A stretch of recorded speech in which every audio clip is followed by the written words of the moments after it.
Oke, terima kasih Pak Kabid. Hanya menyampaikan yang pertama, salam dari Pak Kades. Awalnya Pak Kades memang mau berangkat, cuma memang ada undangan di Puskesmas sehingga mewakilkan kepada saya langsung. Nah, yang kedua ini adalah misi klarifikasi, Pak, yang dibentuk untuk perkumpulan di Gembok Sekti terkait pengrajin batik. Memang kemarin kita diskusi dengan Pak Kades setelah memang Pemdes Gembok Sekti mendapat undangan, kemudian informasi dari Disperindak terkait perkumpulan ini, sehingga akan kita fokuskan kepada pengrajin batik tapi yang batik tulis atau langsung pencantingnya, Pak.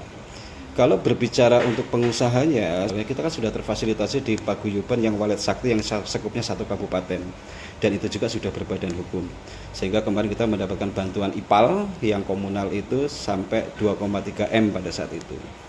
Nah, kenapa kita memilih pengrajin batik tulis? Yang pertama alasannya adalah ini adalah orang-orang yang tidak tersentuh, Pak. Kemudian kenapa sekarang di Tanuraksan? Nah, ini fokusnya kita di Dukuh Tanuraksan memang karena itu bagian dari desa Gembok dan memang pengrajin ngumpul di situ. Kemarin saya coba tracking, kalau dulu pengrajin tulis itu sampai ratusan, sekarang memang jumlahnya tidak banyak lagi. Kenapa? Karena memang mereka kesulitan untuk pemasarannya.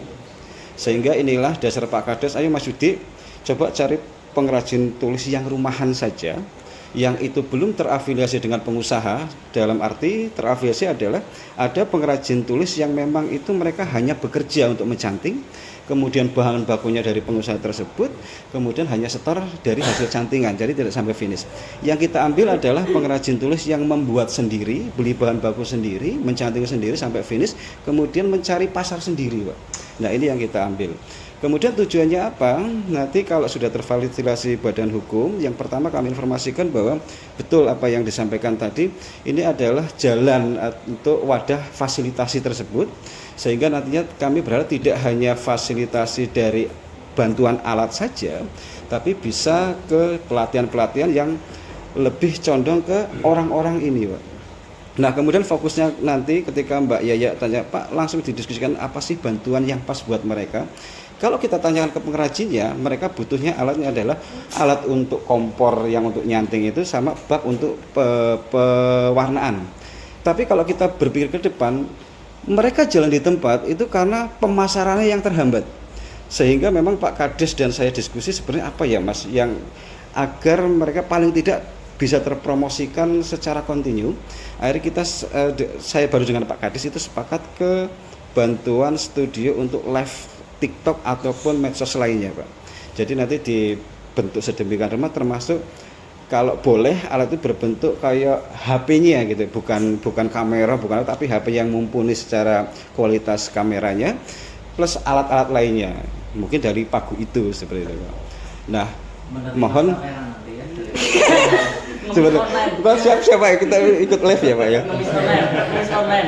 Karena kalau tidak seperti itu Pak, hanya bantuan semacam alat yang mereka gunakan sendiri, pasti nantinya itu apa ya Pak ya, kalau mereka tidak bisa beli, akhirnya lama-lama seperti pengrajin-pengrajin akhirnya bubar. Tapi kalau ini kita harapkan nanti ada komunikasi intens di pengrajin-pengrajin ini, dan kita pun bisa mengkontrol perkembanganmu seperti apa dari kerajinan yang mereka buat itu, produk itu yang berusaha kita pasarkan. Di Gembok Sekti sudah ada galeri Bumdes Gemilang Sakti yang memfasilitasi mereka.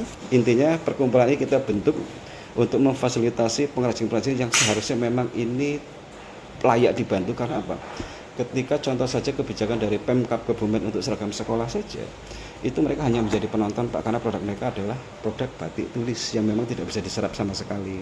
Seperti itu. Mungkin itu Pak yang bisa saya sampaikan. Intinya memang itu niat dari Kepala Desa, bahkan Bapak Kepala Desa nanti yang masuk di pengawas untuk kelompok ini, guna memastikan bahwa kedepannya kelompok ini bisa terfasilitasi dengan baik. Seperti itu mungkin ya.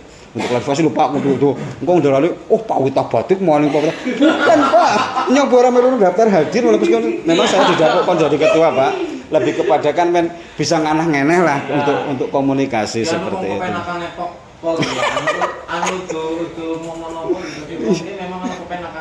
Siap. Terima kasih Pak.